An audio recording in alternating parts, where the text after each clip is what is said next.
राज्य के काफी आक्रोश है, ट्रेड यूनियन भी इससे बहुत आक्रोशित है। लोकसभा चुनाव के परिणाम के बाद पहली बार हम आप सबसे मिल रहे हैं। ये लोकसभा के परिणाम मोदी जी के लिए, स्वयं उनके दल के लिए एक बहुत बड़ा धक्का है। 400 पार तो दूर, उनकी जो एक पार्टी की जो बहुमत थी वो हार गए। लेकिन अगर किसी को उम्मीद थी कि मोदी जी और उनकी सरकार और उनका दल जनवादी प्रणाली से सबक सीखकर जो चुनाव के परिणाम आए कुछ बदलेंगे, आज की घटनाएं दिल्ली में ने बिल्कुल स्पष्ट किया कि कोई बदलाव नहीं है। हमारे देश की संसदीय परंपरा के मुताबिक स्पीकर और डिप्टी स्पीकर के पोस्ट, स्पीकर के पोस्ट रूलिंग पार्टी का चॉइस और डिप्टी स्पीकर का पोस्ट विपक्ष को जाना चाहिए। पिछले 2019 के चुनाव के बाद कोई डिप्टी स्पीकर रहा ही नहीं। आप सोचे, हमारी संसद के इतिहास में कोई डिप्टी स्पीकर नहीं। और आज जो बातचीत हुई और ऑपोजिशन ने बिल्कुल स्पष्ट कहा कि हम आपकी स्पीकर पोस्ट और डिप्टी स्पीकर पोस्ट दोनों की बातचीत करके निश्चित ऊपर हम भी चाहते कोई कंसेंसस हो, स्पीकर सबका होना चाहिए और डिप्टी स्पीकर हम लोग चॉइस करके देंगे। लेकिन मोदी जी ने वो ही रुख अपनाकर कि संसदीय प्रणाली की विरोध करके उन्होंने डिप्टी स्पीकर के बारे में बातचीत करने के लिए इनकार किया, जिसके कारण उनकी ये दायित्व है कि स्पीकर पोस्ट पर चुनाव होगा। इसका मतलब हिंदुस्तान की जनता ने जो सबक दिया, मोदी सरकार 2019 की जो उनकी सरकार थी, जो सबक दिया वो सबक ये सीखे नहीं और आज भी वो बुलडोज़र लेकर पार्लियामेंट को चलाने का प्रयास कर रहे हैं, जो हम इसका बिल्कुल विरोध करते हैं। हिंदुस्तान की संविधान, हिंदुस्तान की जनवादी प्रणाली, हिंदुस्तान की संसदीय प्रणाली, उसके बचाव के लिए एक साथ मिलकर ऑपोजिशन खड़ी होगी, ये हम आपको कहना चाहते हैं। अभी झारखंड के संबंध में हमारी बैठक जो हो रही है उसमें बहुत चिंता की विषय है कि पूरा कोयला खदान के इलाके जो संथाल परगना में है, हम लोग स्वयं गए और स्वयं वहाँ सर्वे किया गया। जिस तरह वहाँ कंपनियों का लूट है, ज़मीन का लूट है, रोज़गार का लूट है, वहाँ लोकल को कुछ मिल नहीं रहा है। और इस संबंध में आज 3:30 बजे माननीय मुख्यमंत्री से हमने अपॉइंटमेंट लिया है और हम आज उनसे मिलने जाएंगे। और ये जो मुख्य मुद्दे हैं ज़मीन का, और वहाँ एक बहुत बड़ा इलाका है जहाँ कोई लैंड सर्वे भी नहीं हुआ है, उसके बारे में आज हम लोग बातचीत करने के लिए 3:30 बजे हमारा अपॉइंटमेंट है। हम जाकर मिलेंगे, बातचीत करेंगे और उनका स्वागत भी करेंगे, क्योंकि पहली बार मुख्यमंत्री पद के बाद हम मिलने जा रहे हैं।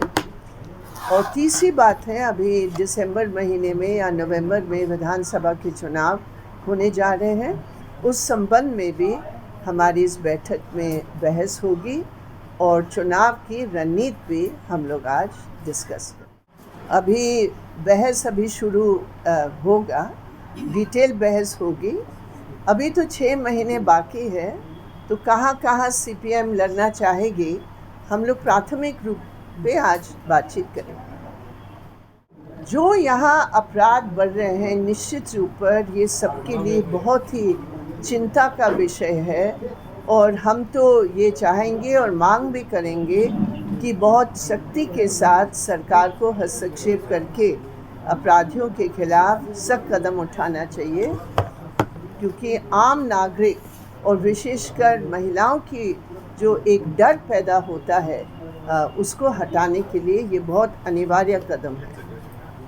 महिलाओं के साथ दुष्कर्म की घटनाएं बढ़ रही है और मांझी का एक मामला आया है काफी, उसको कैसे देखते हैं? लॉ एंड ऑर्डर को क्या? हम इसका बहुत निंदा करते हैं और जहाँ जहाँ महिलाओं के साथ इस प्रकार की घटनाएं होती हैं, निश्चित रूप पर एक पूरे समाज का वातावरण को बदलने के लिए भी जो सबकी एक जिम्मेदारी होती है और पीड़ित के साथ खड़े होकर सरकार को सज़ा दिलाने का काम अगर करें तो निश्चित रूप पर जो हिम्मत बढ़ रही है लोगों में इस टाइप के अपराध करने की, उसको नियंत्रण किया जाएगा। मुख्य सवाल ये है कि ये जो एनडीए की सरकार का गठन हुआ, ये सरकार 400 पार की बात सिर्फ नहीं, संविधान पार का भी स्लोगन दिया था। अभी संविधान पार का स्लोगन वापस लेकर अगर ये सरकार वाकई में जनवाद की इज्जत करके चलाना चाहते हैं तो एक बात बनेगी। लेकिन जैसे मैंने आपको कहा कि फर्स्ट ही अगर दौर में विपक्ष के साथ बातचीत न करके अपने मनमानी और बुलडोज़र चलाने का प्रयास करेंगे, जैसे स्पीकर पद और डिप्टी स्पीकर पद पर इनका रवैया रहा, तो फिर कोई फर्क नहीं पड़ने वाला है और जनता की परेशानियां बढ़ेंगी। सरकार चलेगी। और अभी आप देखिए, किसानों के एमएसपी के बारे में इन्होंने जो घोषणा किया है, बगैर किसान संगठनों से बातचीत किए उन्होंने एक बार फिर किसानों के साथ बड़ा ज़बरदस्त धोखा किया है। कहाँ स्वामीनाथन कमीशन की रिपोर्ट की सिफारिश, कहाँ उनकी वायदे, और आज जो उन्होंने एमएसपी का घोषणा किया है कुछ दिन पहले, वो उसका 1/3 से भी कम है। मैम, आपका एक लंबा राजनीतिक अनुभव रहा है, आपको क्या लगता है मोदी सरकार अपने सहयोगियों के साथ 5 साल ये सरकार चला पाएगी? इनका जो रवैया है इसमें 180 डिग्री का टर्न उनको लेना पड़ेगा। अब वो योगा तो करते हैं, लेकिन पॉलिटिक्स में 180 डिग्री का टर्न वो ले सकते हैं कि नहीं, ये देखने की बात है। क्योंकि आज तक किसी भी आलय को उन्होंने बख्शा नहीं। जितने भी पार्टीज उनके साथ दिए, उन सब के साथ यूज़ और थ्रो की पॉलिसी मोदी जी की हमेशा रही है। अब इस बार कुछ और वो करेंगे, ये तो भविष्य ही बताएगा। ये पूरा जो एक ज़बरदस्त प्रचार हो रहा है, वहाँ जो बांग्ला भाषी मुसलमान हैं जो वहाँ सदियों से रह रहे हैं, अगर कहीं कुछ कोई भी एक भी घुसपैठी है तो उसको प्रूव करके जो कानून का प्रक्रिया है उसको आप लगा कर कीजिए। आप कोई एक्शन तो ले नहीं सकते हैं क्योंकि आपके पास कोई प्रूफ नहीं है। आप केवल एक पूरी कम्युनिटी को डीमोनाइज करके, आप आतंकित करके, जो सबसे गरीब वहाँ रह रहे हैं, सदियों से रह रहे हैं, हम स्वयं वहाँ गए हैं, भारी बहुमत जो वहाँ रह रहे हैं, आज तक उनका लैंड सर्वे भी नहीं हुआ, लेकिन वो है हमारे देश के वासी। अगर कहीं कोई घुसपैठी आ रहा है, और घुसपैठी शब्द भी मैं कतई इस्तेमाल नहीं करना चाहती हूँ, अगर कोई यहाँ आ रहे हैं बिगैर सही कानूनी कागज़ के, आप उनके खिलाफ एक्शन क्यों नहीं ले रहे हैं? आपके पास दिल्ली की सरकार है, बॉर्डर पर आपकी पुलिस है, आप क्यों नहीं एक्शन ले रहे? आप एक्शन नहीं लेंगे, लेकिन आप सिर्फ एक पूरी कम्युनिटी को बदनाम करेंगे। मुझे नहीं लगता है ये सही है, ये गलत है।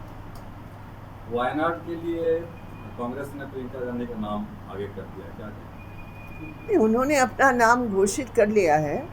अभी एलडीएफ का अभी डिस्कशन होगा और एलडीएफ की तरफ से कौन कैंडिडेट होंगे, अभी उसकी इंतज़ार कर रहे हैं। तो क्या इंडिया गठबंधन का नहीं, केरल में तो हमने तो कोई, हमारा तो अपना एलडीएफ है वहाँ, लेफ्ट डेमोक्रेटिक फ्रंट।